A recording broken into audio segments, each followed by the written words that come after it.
Hello, hello. Hi, Hey, Andy. How are you? fine. All We're right. good. I'm so glad you guys are safe and healthy. Everything's good. Yeah, thank God. Everything's good. Okay. Okay. So we have everybody. We have, and I told the guests and people watching, and they're gonna watch later on. But during the live broadcast, if they have any questions they want to ask, I will try to get to them.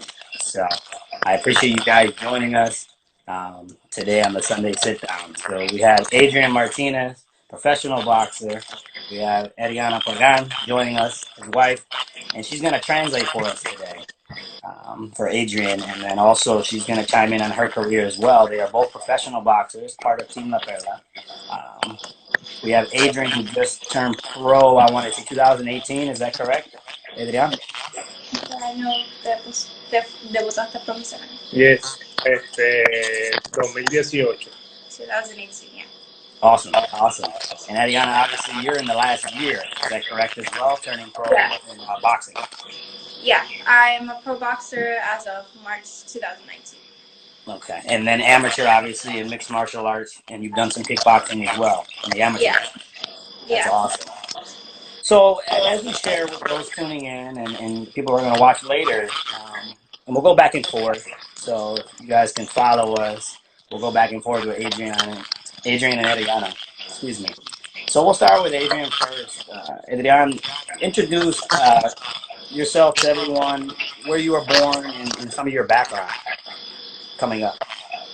Introducirte al público de dónde naciste y pues tu background en lo que es el boxeo y eso. Bueno, yo nací en Caguas, Puerto Rico, pero yo me considero una persona en San Lorenzo porque yo he vivido toda mi vida en San Lorenzo, 16 años, 18 años en San Lorenzo. He says he was born in Caguas, Puerto Rico, but he considers himself to be from San Lorenzo because he's lived there maybe 16 through 18 years of his life. Wow. So he considers himself to be from there. Okay. Interesting. So, Adrian, you're how old? And also share with us kind of as your upbringing growing up, how you walked into boxing. How was that introduction to boxing? ¿Cómo te introduciste al boxeo? Bueno, yo me introduje gracias a un compañero mío, se llama Christopher Román. Me gustaba desde que yo era pequeño, me gustaban los combates, los deportes de combate, las peleas, porque él me vio un día, me dijo, mira, vamos a entrenar de boxeo, y yo pues dale, vamos para allá, vamos a intentarlo. Me gustó la disciplina y seguí entrenando. También dije, pues para yo estar peleando en la calle, buscándome problemas, pues lo hago legalmente en el boxeo. Okay.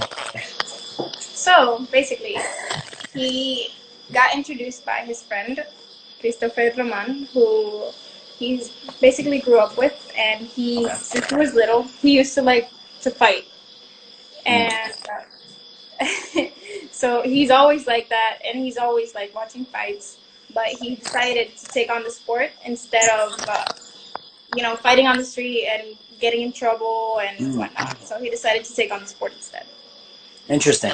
So, and Adrian, we'll chime over to you at the same time. I guess if you could tell us where you're from, where you grew up, and kind of your introduction into boxing.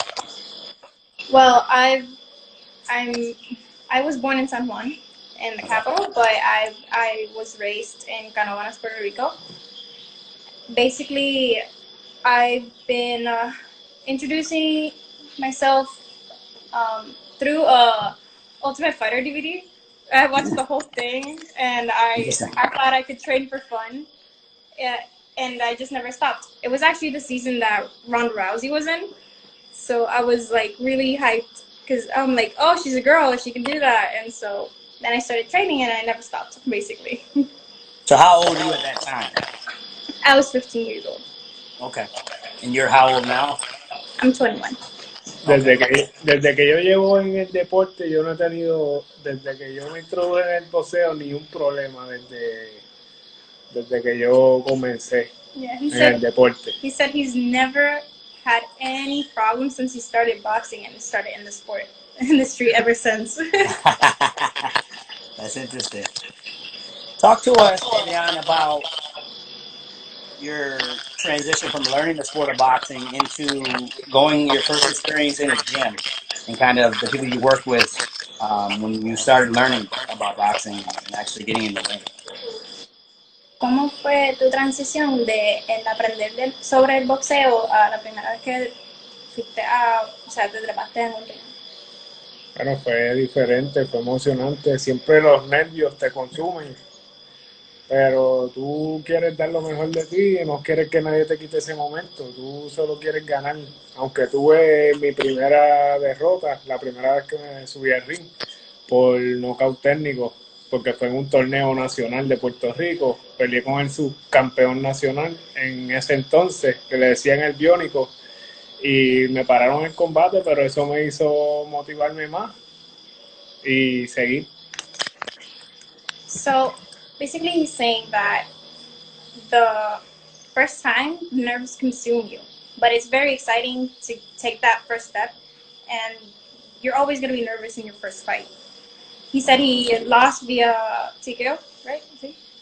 Via TKO in his first fight because it was on a national tournament, actually. Wow. And he went against the person who got second place in the national tournament. In his first fight ever as an amateur. Wow. And Ariana, as far as you're still an amateur, like we said, in MMA, as far as your boxing, if you want to talk about both, kind of your first time in the gym, your introduction Well, to both sports, or if you want to focus on one, that's okay. I know you have kind of a vast background. well, okay, my first fight ever was a kickboxing fight. It was in Mayagüez, and it was in the Mayagüez hotel. So I was like very nervous. As we were talking before, in regards to Adrian's transition from boxing into his amateur career, and I know he was starting to elaborate on that. If we could get back to that, and Adrian, if you want to share with us your transition into your amateur career and talk to us about some of those experiences. Okay, as for myself, I had 2 kickboxing fights and 2 MMA fights. The latest one was against Shelby Coren. I have a lot of respect for her. That was an MMA fight back in Florida. The promotion was Combat Night. I actually have a lot of respect for her. I got my butt whooped, honestly. But again, it was a very, very good experience. And it's good that I got to represent Puerto Rico at a level where it's outside of, the state, or not really a state, but outside of our territory. It's interesting you say that, and you went to a place within the mainland, as I call it, where that's the gauntlet. That's MMA amateur or pro. If you fight here in Florida, where I'm located, it's very difficult. So he's actually the Florida champion right now. That's ironic, and you faced her in the amateurs. So that's very impressive. You should be proud of yourself. So as far as Adrian's, and you can elaborate too as well, Ariana, on your amateur career in both MMA and boxing. I both want you to answer this. Adrian, if you want to share with us your amateur background, your transition into amateur boxing. Well, yeah, my first fight, as I said, was a kickboxing fight in Mayagüez, and I was so nervous. Yes. I felt like the rounds lasted like 3 seconds. But then last round, I felt like it lasted 3 hours. Not because I was tired, but I was just very nervous. And all the lights, and again, my opponent had like 30 pounds on me. But again, It was a great experience, and I wouldn't have changed it for anything. So in transitioning to Adrian, if you want to, as we lost connection there prior, if you want to share about your amateur experience, your transition in boxing to the amateur boxing world. La misma pregunta de ahorita, que se nos fue la conexión de tu transición de tu practicando el boxeo al boxeo aficionado, ¿cómo fue? Pues fue una buena experiencia. Me enseñó disciplina y que Peleé en grandes combates, peleé con los mejores de Puerto Rico. Peleé hasta con mi propio compañero, con Nelson Colón, en amateur. Peleé con él, un compañero mío de boxeo ahora mismo. Él me ganó por punto, pero fue una gran pelea esa noche. Casi siempre en los torneos he ganado un montón de torneos a nivel de Puerto Rico, Miguel Cotopadre. Ese lo gané teniendo 2 victorias corridas por nocaut. El Julián Delgado. En el torneo nacional casi siempre quedaba en las semifinales, en las finales, o quedaba subcampeón.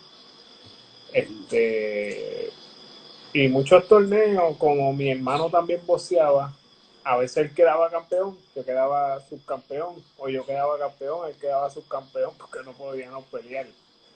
So que fue bien bueno, peleé con los mejores y hay mucha competencia en Puerto Rico. Solo que pues se quitan por la dificultad. So he was saying that it taught him discipline, and he fought against the very best in Puerto Rico. And he actually fought one of our teammates in the amateurs, Nelson, and he actually lost the fight via points. Wow. And so he's won a lot of amateur tournaments, such as the Miguel Cotto Father tournament, and many other tournaments where he's been champion, sub-champion, or he's been in the semifinals. And funny also because his brother, who also used to box at an amateur level, they had to fight, and since they didn't want to fight, so his brother would be champion and him sub-champion, or vice versa. He would be a champion and then his brother sub-champion because they wouldn't want to fight. Obviously, they're brothers. That's interesting. Yeah. You hear about the Klitschko brothers, how they never fought each other. So it reminded me of that when you said that. So it sounds like vast amateur experience, obviously in a gym at that time, if not the best, one of the best on the island. And as he learned boxing, talk about how you met Gabriel. Was it there and then transitioned over to Team La Perla? But before he turned pro, I know you guys did you have a relationship with Gabriel prior to turning pro, or was it kind of transitioned at the gym from amateur to pro? Did you turn pro at that gym, or did it happen later on? Hablas de cómo conociste a Gabriel, que si lo conocías antes de volverte profesional y de que si había una relación antes, o sea, en ese gimnasio o cómo fue. Sí, siempre lo he conocido desde que boxeo.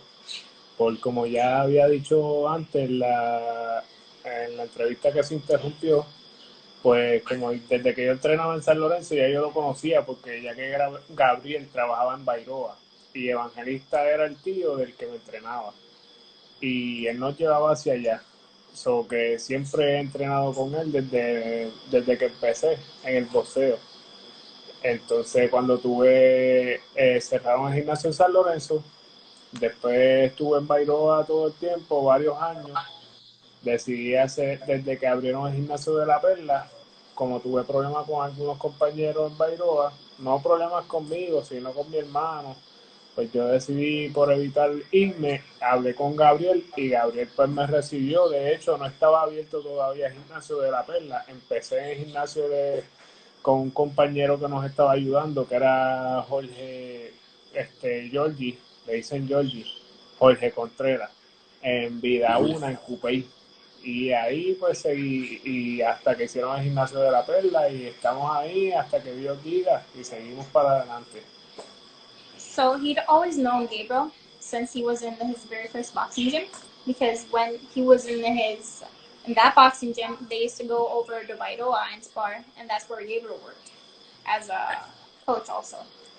And so he's always known Gabriel. Gabriel's basically been there from his first few fights as an amateur.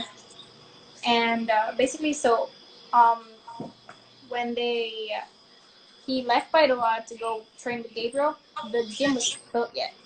So they would actually train at Vida Una, which is Jorge Contreras' gym, and they would train there until, well, gym actually got built, and then Gabriel received them, basically.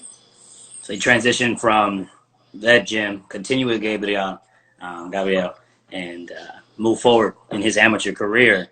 Now, once turning pro, and Ariana, you talk about that as well and your experience. Obviously, I know you have an amateur background in MMA. Talk about your first experience, kind of how it led up to being pro. Did you decide I'm going to have this many boxing matches? Was it a lot? Was it not a lot? Kind of share with everybody your background. Okay, mine or Adrian's? In yours, I apologize. As far as your Oh, transition, you talked about in MMA, but in boxing per se, um, before you went into turning pro. que diga básicamente cómo decidieron que era básicamente el momento de debutar. ¿Cómo fue esa experiencia del aficionado al pro? Bueno, ya fue una decisión que ya yo fui pensando desde que establecieron la ley, que en los torneos nacionales pues uno peleaba sin careta, era relativamente casi igual que el profesional. Pues yo dije, bueno, pero para coger, como quien dice aquí en Puerto Rico, para coger puños de gratis, mejor los cojo pagando. Y decidimos, hablamos, él me dijo que sí, yo tenía la experiencia y tenía las ganas y debutamos en República Dominicana. So it basically was a decision that he started thinking since they put the national tournaments as a rule that they wouldn't wear headgear.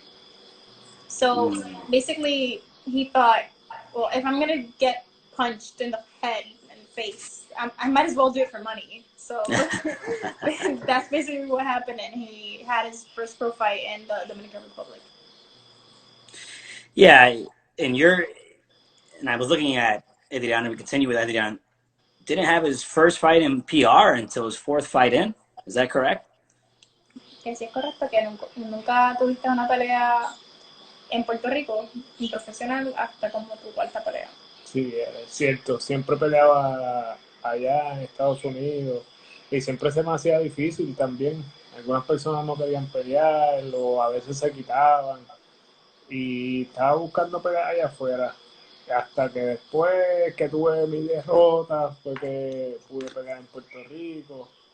Eso fue triste, pero a la misma vez me ayudó en la carrera. Se me abrieron algunas puertas. So he'd always fought in the U.S. basically because here in PR, hence all his amateur experience, people knew who he was and they didn't want to fight him, or it was just very hard to get fights. So he started fighting in the U.S. It wasn't until he had his first fight here in Puerto Rico that he had his first loss, and then more people would actually want to fight him. But still to this day, it's very hard to get fights for Adrian. And I know that that's true because obviously at the gym we're talking about fights all the time, and we're trying to like match some fights, but some people just don't want to fight.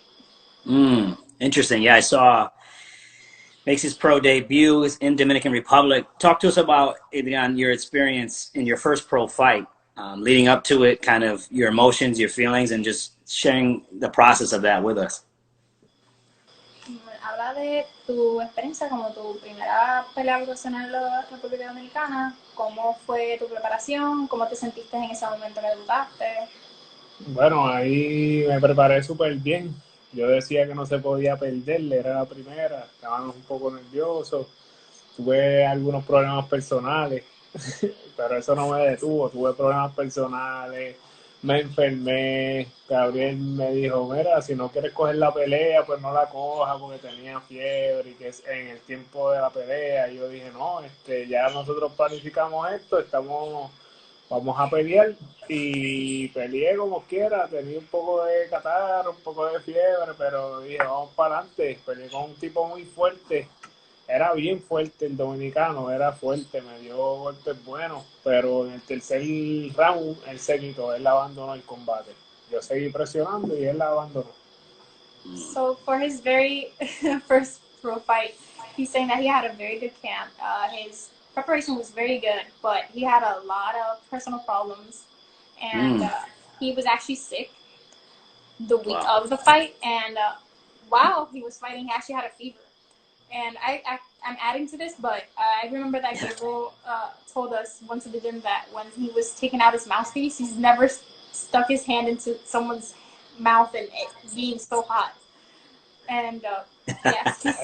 Es que entrenaba varias veces también, porque a veces no podía, porque el problema que yo tuve fue que tenía que ir al tribunal por una orden de protección de mí hacia una que era pareja mía. Y todo fue como que todo decía que no se iba a dar la pelea, pero yo decía que sí. Yeah, so sometimes he would have to try to train twice a day, but it was very hard because he had to go to basically to court because he had a protection, what do you call it, protection order against someone order of else that protection. used to be his partner. Mm. And everything basically was pointing towards the fight not being able to happen. But he still pulled through because he said he had to do it, you know? And as he was saying earlier, that he said that it was a fight that had to happen, that his preparation was there and he wasn't going to let it get ruined. So it was a fight that had to happen and that he had to win because it was his very first fight also. Wow. And Ariana, talk about your first pro boxing match. I know you talked about some of the amateur MMA and kickboxing, but talk to us about your first experience in the boxing ring as a pro. So my first boxing fight as a professional, the company Spartan Boxing, they were talking to me for a while that they wanted me to turn pro, and I was like, I don't want to because if I do, like, there's no turning back, obviously. So, but we went down and we sat down with them, and then basically I got convinced into doing it, and I don't regret it at all. I fought against Marilis. Alorno, I forgot her last name, I'm sorry. And she was actually a very tough opponent, and she has a lot of fights, more than I do, obviously. She had, I believe, that was her 9th fight as a pro, and that would be my very first fight. And I didn't really have a lot of amateur boxing experience, but again, I'm not afraid to fight anyone. I just pull through. I set my focus, and I trust that my camp will, prepare me for doing the right thing strategy-wise, and that's what's happened so far. I trust Gabriel with everything, really. So he's a very good coach. And I was actually supposed to fight someone else, but a week before the fight, she said an excuse that she was hurt. Pull out of the fight. Yeah, she pulled out of the fight. She said she was hurt, and then I actually saw her at my weigh-ins, and she was perfectly fine. But they had to postpone the date until it actually went through. So I actually fought Martinez, and I won. Congrats. No, it's experience many people don't understand. As a boxer, it's a very long process. You do all that training, you do all that work, you cut weight, you get there, and someone pulls out on you. It's going to happen again, unfortunately. You have to do it all over again. It's brutal, and a lot of people don't know that. It's a step-by-step process, and the steps always don't align. So yeah, thank that's God great, though. He pulled out before the weigh-ins, because if I made weight for no reason, I would have been so angry. Another thing people don't understand, cutting weight or getting prepared like that, not only physically but mentally, and then to have it all taken away at the last second, like I said, it's brutal. So, Adrian, and both of you guys can talk about this, and you chimed in about Gabriel. If you want to talk about your relationship with head coach Gabriel Lamasas of Team La Perla, if you want to talk to us about your relationship, the both of you, that you have with him, Angela, and the team members obviously talked about matching up with Nelson and the amateurs. So if you want to just share about your experience with the team and head coach Gabriel. Habla sobre tu experiencia con tu relación con Gabriel, con Angela, con todo el mundo del equipo. Mi relación es muy buena. Me veo así una persona seria, todo el mundo piensa que soy una persona muy seria, pero realmente soy una buena persona, un gran amigo, si tienes mi amistad, y siempre voy a tratar de ayudarte en lo que yo pueda. Gabriel y yo tenemos una amistad de hace como 8 años, desde siempre que he estado en el boxeo, porque lo conocí en ese ambiente, no lo conocí de ninguna otra forma. Y Angela también, su esposa, que es una gran persona, ella de verdad ha hecho muchas cosas por el gimnasio también. Y nada, yo pienso que la oportunidad de ayudar a alguien, hazlo de corazón. Y eso te llevará, la humildad te llevará muy lejos. So he's saying that basically he has a good relationship with everyone and he's good friends with everyone in the gym, but people tend to think that he's a very serious person. But once you once you get to know him, he's a very good friend and he's always going to try to help people out. And I know that's true, and I myself thought that he was a very serious person, and I was too shy to even talk to him because I was like, I'm going to tell him a joke and he's not even going to laugh. But that's cool. He's saying that he's always known Gabriel. They've had a friendship for maybe about 8 years, and Wow. it's all had to do with boxing because that's how they met. And as with Angela, also we have he has a very good relationship with Angela because obviously she's a very dedicated person and she's done a lot for the gym. As for myself, I actually met Gabriel through Angela because obviously me being a fan of the Ultimate Fighter and whatnot, I found out that Angela was coming to Puerto Rico, and we asked her if I could spar with her. I hadn't had my first amateur fight by then even, but I asked her if we could spar, and so she did. She came to the gym I was training at, and we sparred, and that's how I got to know Gabriel. Wow. And I really consider them as family because I know I can count on them. They've lended us cars when we need to. I've lended them my car. We're family. I've slept in their house. We're really just like family. Definitely, and that goes back to me and my relationship with Gabriel and obviously Angela over time, and how it's a family aspect at the gym. It's always an open door. I think a lot of people, and not to get off the path, but have to understand that you can go in their gym and train. You're going to learn something. The team is it's a family friendly environment, and people need to understand. You go into that gym, you're going to learn something, and it's going to be positive. It's all positive. People don't have. And you're gonna make friends whether you want it or not. That's true. Even with the serious guy, Adrian, right? Yeah. So, Adrian, and we'll continue with your pro career. You fought on TV a couple times. Talk to us about watching yourself, I guess, on TV after the fact, but even just your experiences fighting on televised cards as opposed to non-televised cards. A lot of the viewers and people that are not involved with boxing don't understand there is a difference. And a little added pressure, I would say. Talk to us about your experience fighting on television. Okay, habla sobre tu experiencia, ya que has peleado varias veces en carteleras televisadas. Habla de la diferencia, porque hay mucha gente que no entiende la diferencia entre pelear en una cartelera televisada versus una cartelera que no es televisada. ¿Y cómo te has sentido después de pelear viéndote tú mismo en televisión?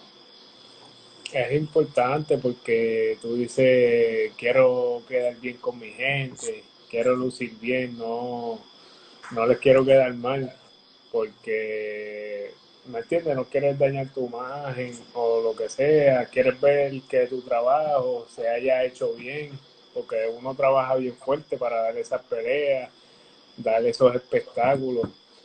He peleado mayormente en televisión y de verdad que eso es ponerte más nervioso todavía porque tú te van a estar viendo un montón de gente, un montón de personas, tú dices, teatre, necesito lucir bien, necesito este es mi momento. Yo siempre trato de prepararme al máximo, dar la mejor pelea, que la gente se quede impactada porque ganes o pierdas, tienes que demostrar de qué estás hecho. Y yo pienso que mis rivales han sabido que tiene que pelear conmigo, pues tiene que ir bien entrenado, ready para la pelea, porque eso lo va a ver el mundo y el mundo sabe que peleamos fuerte. So, it says it's a very important aspect to keep in mind because just going into it, you know that you want the work that you did in the gym to be seen on camera and that you want to represent not only your team, but you want to make your family, your friends, your team proud, and you want to look good for them. You don't want to let them down. And not only that, but it makes you way more nervous because you have to be, you know that people are going to see it, and then you can't let your nerves get the best of you. And then also that his opponents have known that, you know, to fight with Adrian, you have to have a good preparation, and that you have to, you know, do your best in and out of the gym just as he does, because he takes his preparation very seriously. Mm. And as we talked about both of your experiences at the pro level and fighters on the team that have fought on television, and there is a major difference, but being so young and so early on in your career, people have to understand that added pressure can be 10 times more, like we said, with the television fights. As we transition with both of you sharing your experiences in the ring, we're going to transition a little bit outside the ring. If Adrian, you want to share with us your passions and kind of who is Adrian Martinez outside of boxing? Que nos dejes saber tus pasiones y quién tú eres fuera del ring. Bueno, fuera del ring, yo soy una gran persona. Me gusta la electricidad, soy electricista. Me gusta ayudar a las personas. De verdad, lo más que a mí me encanta es ayudar a mi familia, al que necesite. Eso es lo que me hace, muchas personas me conocen. Yo hago, sí, hago mis trabajos de electricidad y eso, pero dependiendo, pues los considero. De verdad que lo que me encanta es el boxeo, estar ahora con mi familia, ya que tengo un bebé, me encanta estar con él. Yo sé que lo de la cuarentena ahora, por ejemplo, la de la cuarentena, es malo, pero yo lo veo por el lado bueno, porque si no llega a estar esta cuarentena, pues yo soy una persona que me paso trabajando, no pudiese disfrutarme a mi hijo en estos primeros meses, que son los más importantes, y nada, estoy contento cada día que Dios me da la oportunidad de abrir los ojos. So he says that basically the thing that he likes doing the most is helping other people. And he's an electrician and a handyman. But when, you know, people call him, he tries to be considerate. And when he does a lot of jobs and he works a lot, he works 8 through 5. And then when he goes to the gym, and then after that, he'll probably do another job before coming home. It's ridiculous the amount of time, you know, works. But not only that, he enjoys working, and not only just working, but helping him and his family, his mom. I'm adding to this again, but he's helping out so they can build his mom's house again. Wow. Because it got destroyed with the hurricane, and we're still trying to build it back up. And not only that, but now in this quarantine, we've been able to, you know, spend a lot of time together. And he knows it's a bad thing for most people, but he's trying to look at it on the bright side, because we have a 3-month-old, and since he works so much, he wouldn't have been able to spend this first few months with me and baby. It's turning the tough situation and all the different bumps in the road into a positive for sure. Should be very, it's commendable on his part, and a lot of people don't understand in the boxing world. Unfortunately, even as a pro, you might have to work another job. That's something that's overlooked, and especially in MMA as well. A lot of fighters, or boxers, pro, amateur, they're working another job. This is not their full-time job. It's not the easiest thing to do. No, we all wish boxing was a full-time job, but yeah, sadly that can't be everyone's reality. At least not till you make big. That's true. Very true. And Ariana, talk about your relationship with Adrian. You both are fighters.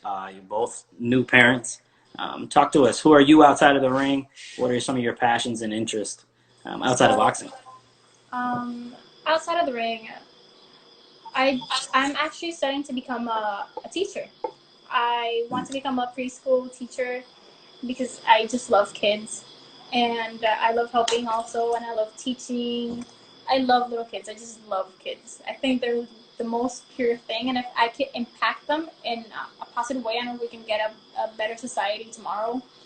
And not only that, but having a preschool teacher /boxer /MMA fighter might not be the most conventional thing, but I hope that I can impact little girls specifically, just so they can see that, you know, she's my teacher, and she's also a boxer, and she's a girl. You know, like I can break through the gender norm, and hopefully just let everyone know that they can, you know, uh, fight and get their dreams if they work really hard for it. And that also boxers we're multi-dimensional people. People usually only see what's in front of the camera, and they usually only see what's in the ring. And we're people, you know, we're humans. We have feelings, we have families. We're not just a spectacle, and it's not like you just get in a ring. Just pure entertainers. Yeah, you just don't get in a ring magically, and there's a lot of sacrifice to it. Definitely, there's a multitude of things going on, not only in your personal life, but in the ring. And it's very solid points that you shared with us. And we're so glad to learn about the two of you. As both of you continue to go through your professional career at a young age, new parents, we've learned so much about the two of you today. And as we transition, we'd like to share I'd like to ask a few questions at the end here, some fast facts about both of you. We'll start with Adrian. What were some of the fighters you looked up to growing up and or studied, and some of your favorite fighters today? So it's a two-part question.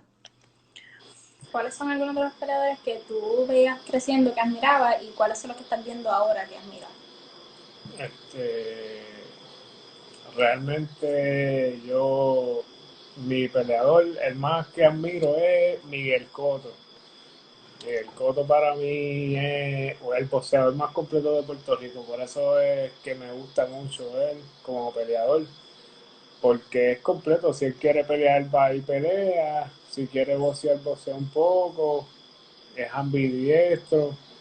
Él es el más completo. Y Tito Trinidad me gusta también porque él es un peleador como yo. Él va a pelear y a noquear, pero es bien humilde. Es como yo, porque el boxeo no es un deporte fácil. El boxeo, la gente se cree que es subirte y pelear, pero no es así. Tienes que ir siempre bien preparado. Y de los que van subiendo ahora, tengo muchos compañeros como Jan Lobo Torres, que él tiene, de verdad, tiene el talento para llegar lejos. Y Félix Verdejo también. Lo que pasa es que se descarrila un poquito, pero pienso que puede llegar todavía. Y Subriel Matías, que también es una gran persona.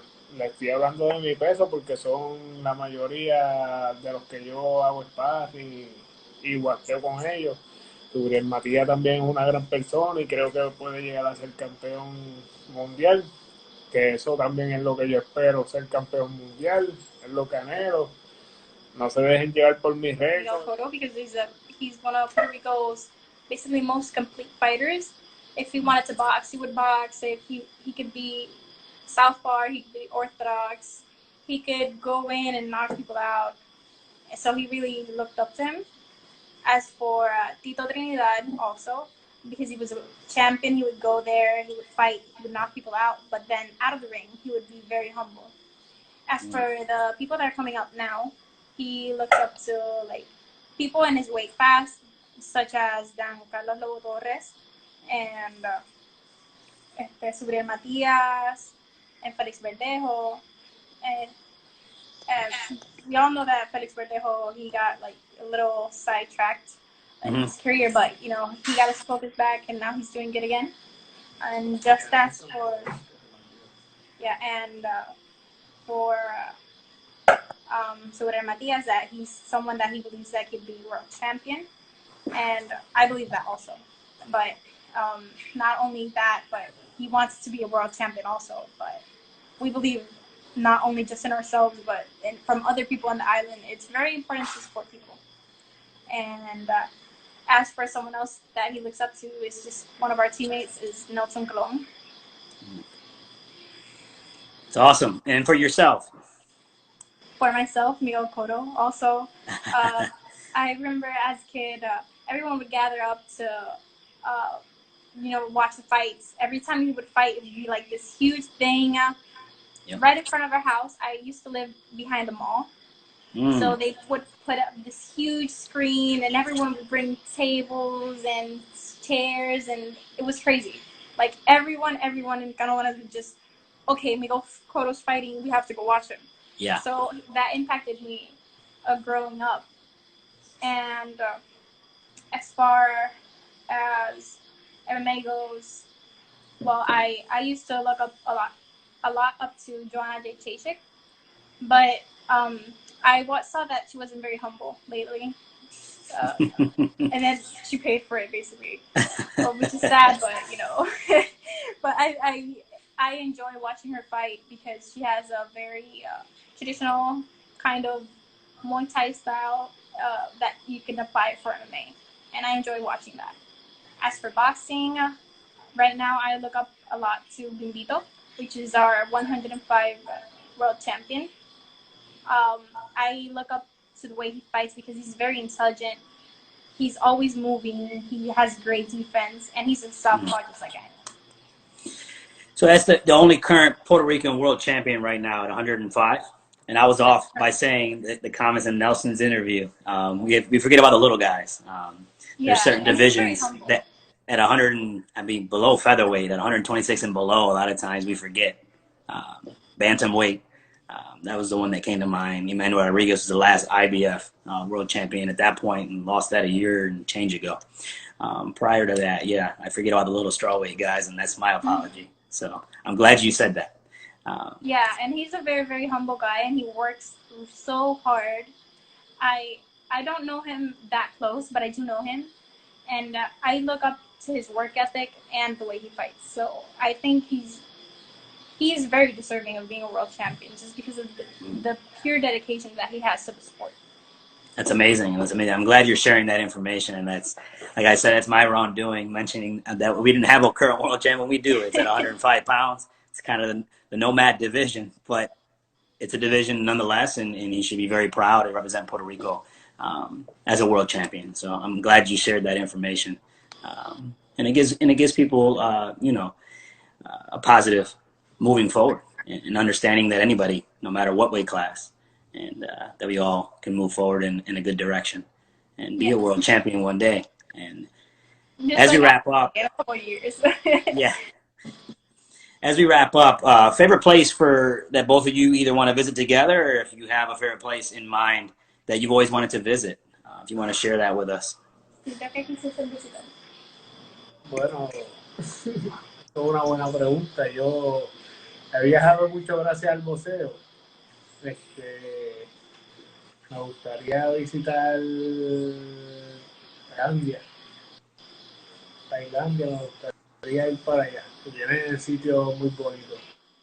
Y déjame ver si el boxeo me permite ese regalo también, porque ya que siempre he viajado por el boxeo, nunca he viajado porque yo vengo del día abajo, no soy una persona de muchos recursos así, pero ya estamos en ese proceso. Y de hecho, la primera vez que salí de Puerto Rico también fue gracias al boxeo, con los Huracanes, el equipo nacional. So, quizás algún día se nos dé a Ariana y a mí y viajar por allá. So basically, he's only ever traveled because of boxing, and the first time that he went outside of Puerto Rico was because of boxing and the Puerto Rico Hurricanes World Series of Boxing team. And he says that he wishes that he could go to Thailand, and he hopes that maybe boxing can give him that gift someday. As for myself, I would love to go to Thailand because of Muay Thai. Duh. And I would love to go to Mexico because of their, obviously, Mexican style of boxing. And I know I'm not the only one that said that, but Mexicans have a really great style of boxing. I've traveled to a lot of places. I've traveled to a lot of places in Europe, to a lot of places in the US, but even though I like to travel, I would never leave Puerto Rico forever. Ya me di un buen viaje gracias al boxeo, fui a las cataratas del Niágara. Yeah, and he's adding that because of boxing. He already got a really good trip that he could go to the Niagara Falls. Yes, yes, that's my old hometown up there in Western New York. I saw that. Adrian got to go to experience one of the eighth wonders of the world, as they call it, Niagara Falls. That's in my backyard, so my old backyard before Florida. So it's funny you said that. We didn't even bring that up, and you fought on Telemundo, and that was a big card for them, the Telemundo card that you fought on. So you should be very proud. Esa derrota que tuve ahí en Telemundo cuando fui para las cataratas, esa derrota me dolió tanto que pensé en retirarme del boxeo. Y no había ni visto la pelea, yo no la había ni visto hasta los otros días, de tan mal que yo me sentía. He's saying that his loss over there at the Falls, it hurt him so bad that he thought he was going to retire from boxing. He actually didn't get to watch the fight until a couple of days ago, just because that loss hurt him so bad. Yeah, I watched it as well, and you learn. You can learn. You take the positive away, has the right attitude, and you continue to press forward. The fact that he's fought on television, Adrian, we're discussing 2 times in the first 7 pro fights is astonishing in itself. You should be proud of that. So as we wrap up, in short, what would you like to share with everyone watching and those that are going to watch later? What is your message to everyone during these tough times? And possible future boxers as well, if you want to combine what you want to say. ¿Qué te gustaría compartir con el público? Y especialmente, no tan solo la gente que está viendo ahora, sino la gente que lo va a ver después, los boxeadores del futuro, y también, ¿sabes qué quisiera compartir durante estos tiempos difíciles? Yo quisiera compartir que al final del túnel siempre hay una luz que te guía y de verdad que siempre tienes que darle las gracias a Dios, que es el que hace los milagros y que no se rindan nunca, porque a mí en parte me gusta el boxeo porque te enseña algo, es como la vida, que es dura, es bien dura, el boxeo es bien duro, pero tú tienes la decisión de quitarte o luchar por algo, porque si no lo haces, tú te vas a quedar con la duda en tu mente, vas a decir, por lo menos lo intenté. Si lo intentas, si no lo intentas, vas a decir, diatre, no sé hasta dónde hubiese llegado. Mi vida ha sido dura porque vengo desde abajo, sé lo que es dormir en el piso, pero ahora estamos bien, compré mi casa y todo, porque solo tienes que decidirte y arriesgarte. So he says that, you always have to be, you have to be smart about it, and you have to thank God every single day because he's the one that can make miracles happen. He says that you have to work very hard every day, and even if you experience something like a loss, that's what's gonna make you think, oh, maybe I should quit, but maybe if you do quit, you will never know how far you would find. And you always live with that doubt and the what if. Like, what if I hadn't stopped boxing? How far would I have gone? You will never know because you never tried. So he says that it's very important to never give up and just keep on going and to make your dreams happen. That it's very, hard. It's a hard sport, but he's had it hard his whole life. He's coming from the bottom. He knows what it's like to sleep on the floor, but thanks to boxing and to his strong will of never giving up, we're good now, and he bought a house. Obviously, we have a roof over our heads, but we're not just living, renting. We bought our own house, and he wants to let people know that you should never give up. As for myself, I think that you should never, ever subject yourself to, oh, I don't know what people might think of me if I do this or I do that. As for myself, I was I was actually a ballet dancer since I was 4 years old. And so I had all these people know me for ballet, and it's very funny. Like, oh, you're a ballet dancer and you want to be a fighter. Like, that's ridiculous. You're a girl. You're so small. I'm 5'1". So people don't expect a lot from me. Hmm. But I think that that's what should motivate you the most because, even if you don't get very far, like you said, you still tried your best. Hmm. But if you do, you get to not only set that goal and get that goal that you worked so hard for yourself, but you get to prove others wrong. And, I think, like he said, you can't just live with the what if. You can't quit because you'll never know how far you would have gone. Hmm. And it's funny, a shout out real quick, and it's a great message both of you have shared. Persistency, continue to try, continue to press forward. Shout out to Boxing Playhouse. Thank you for chiming in. She's talking about, you were talking about ballet and how Lomachenko actually did it. And Yeah, I think you knew that. But you have to be very, very disciplined to be a ballet dancer. yes, yes. It's interesting how we just tied that in, being they're totally opposite of the spectrum there. We want to thank you both for your time today, sharing your story inside and outside of the ring. We apologize for the communication, a little interruptions there, but we're able to share Yeah, you sorry. guys. No, you're fine. That's on my end as well. So we want you guys, we're thankful that you shared your stories inside and outside of the ring. We had Ariana Pagan and Adrian Martinez from Team La Perla in San Juan, Puerto Rico. And we thank you so much for your time. Continue to be safe and stay healthy. And I will see you guys sooner than later. So thank you for sharing your stories today. Thank you, Eddie. Thank you for interviewing us. Thank you. You guys take care. Thank you.